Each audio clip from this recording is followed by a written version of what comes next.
Hi అన్న. చెప్పన్నా. మీ పేరన్నా? Ashok. So ఈసారి జూబ్లీహిల్స్ ఎలక్షన్లో ఎవరు గెలుస్తారు? ఎవరంటే ఇక టీఆర్ఎస్ అని అనుకుంటున్నా. మాగంటి గోపీనాథ్ మిస్సెస్ అనుకుంటున్నా. అదే ఎందుకన్నా? ఎందుకంటే కాంగ్రెస్ లోపల వ్యతిరేకత వచ్చింది మొత్తం. ఓకే.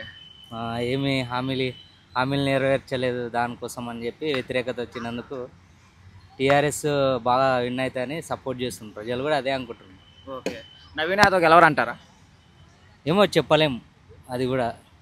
అంటే చాలామంది మేము పార్టీ చూసి కాదు వ్యక్తిని చూసి ఓటేస్తాం అంటున్నారు. అది అయితే చెప్పలేము, ఎందుకంటే ఇక్కడ 50-60% అది మైనారిటీ ఓట్స్ ఉన్నాయి కదా, దానివల్ల కూడా చెప్పలేము. మరి గెలిస్తే కూడా గెలవచ్చు. అంటే బీజేపీ ఇంకా వ్యక్తిని ఎవరిని కేటాయించలేదు కదా, దానిపై మీ ఒపీనియన్ ఏంటి?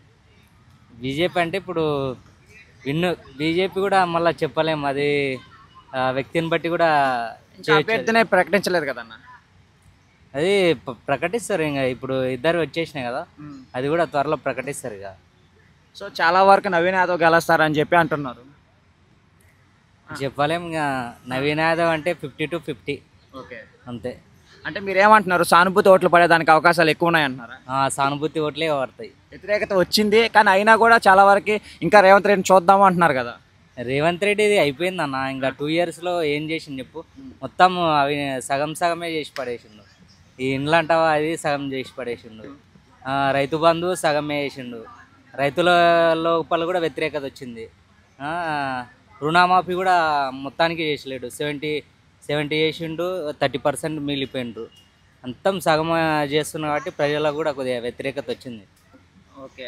సో ఇప్పుడు టికెట్ ఛార్జెస్ కూడా పెంచుతున్నా అని చెప్పి ఒక ప్రకటించారు కదా. అవును, అది కూడా వ్యతిరేకతనే వచ్చింది. మరి ఇప్పుడు ఆడవాళ్ళకు మొత్తం ఫ్రీ పెట్టిండు, మొగోళ్ళ మీద మొత్తం ఛార్జీలు భారీగా వసూలు చేస్తే ఇక ఇక్కడ ఫ్రీగా పెట్టింది ఏముంది? మొత్తం వీళ్ళ లోపలనే తీస్తున్నారు కదా. మొత్తం మన వీళ్ళది తక్కువ ఛార్జ్ పెట్టి వీళ్ళకి ఎక్కువ ఛార్జ్ పెట్టి వాళ్ళకి ఫ్రీగా తీస్తే మొత్తం ఇద్దరిది ఒకరి మీదే భారం పడుతుంది. అట్లా హైడ్రా వల్ల ఏం ఉపయోగం లేదంటారా? ఏం లేదు. అది హైడ్రా వల్ల ఏంటంటే పేద ప్రజలు మొత్తము లాస్ అవుతున్నారు. దానివల్ల ఏం లేదు. అంటే చాలా వరకు చెరువులు అన్నీ బాగుపడాయి అంటున్నారు కదా. చెరువులు అంటే కొందరు కబ్జా పెట్టుకున్న వాళ్ళైతే దాని నుంచి అయితే ఏమో, కానీ ఇక పేద ప్రజలు కూడా ఉంటారు కదా పక్కల, వాళ్ళకి కొద్దిగా లాసే ఉంది దానివల్ల. అంటే ఇప్పుడు రేవంత్ రెడ్డి గవర్నమెంట్లో ఏ డెవలప్ అవ్వలేదు అంటున్నారా? ఏ డెవలప్ అవ్వలేదు అంటున్నారా? ఏం కాలేదు, వేస్టే. సో నిన్న ఇక్కడ ఒక ఎకరా అమ్ముతూ 170 crores అమ్మారు కదా. సో డెవలప్ అవ్వకుండా అయిందంటారా? ఇది రాయదుర్గ దగ్గర 170 crores అమ్మారు ఒక ఎకరా. సో డెవలప్ అవ్వకుండా ఇదంతా జరిగిందంటారా? అదంటే ఇప్పుడు సిటీ, ఇప్పుడు ఊర్లో డెవలప్మెంట్ లేదు. సిటీ గురించి చెప్పాలంటే ఇప్పుడు ఇది ఐటీ కారిడార్ ఉంది కాబట్టి దానివల్ల జరిగిండొచ్చు. ఆ ఊర్లో అయితే ఏం లేదు డెవలప్మెంట్. అంటే ఒకప్పుడు కోకాపేటలో 100 ఎకరాలు అమ్మితే ఎకరా 1 కోటి రూపాయలు 100 కోట్లు అమ్మితే చాలా డెవలప్ అయిపోయింది అన్నారు కదా. ఇప్పుడు 170 crores వెళ్ళింది కదా. సో డెవలప్ అవ్వకుండా అయిందంటారా? పోటీ పెరిగింది అంతే, ఆడ ఏం లేదు. పోటీతత్వం అనేది పెరిగింది అంతే. ఓకే. ఇప్పుడు రేవంత్ రెడ్డి చాలా పథకాలు పెడుతున్నారు కదా, ఏ సక్సెస్ అవ్వట్లేదు? సక్సెస్ అవ్వట్లేదు అన్న. 50%, 100లో 50% కూడా సక్సెస్ కాలేదు. ఇప్పుడు నెక్స్ట్ స్థానిక ఎన్నికలు వస్తున్నాయి కదా, దాంట్లో గెలవరంటారా? గెలుస్తారు, చెప్పలేం. 70% గెలవచ్చు, 30% గెలవకపోవచ్చు, అంతే, ఏం లేదు. సో మీరు ఎవరు ఓటేస్తారు? మీరు ఎవరికి ఓటేస్తారు? ఎవరికి ఓటేస్తారంటే ఇక అది చెప్పకూడదు ఇక. సో ఓవరాల్గా మీరు రేవంత్ రెడ్డి గవర్నమెంట్ అసలు బాగాలేదు అంటున్నారు. అదైతే బాగాలేదు. లాస్ట్ టైం బీఆర్ఎస్ ఓడిపోయింది కదా, అంటే డెవలప్ చేసింటే ఎందుకు ఓడిపోయింది? డెవలప్ చేసేది కాదు అది. ఇక్కడ ఏమైందంటే ప్రజలు ఇది మొత్తం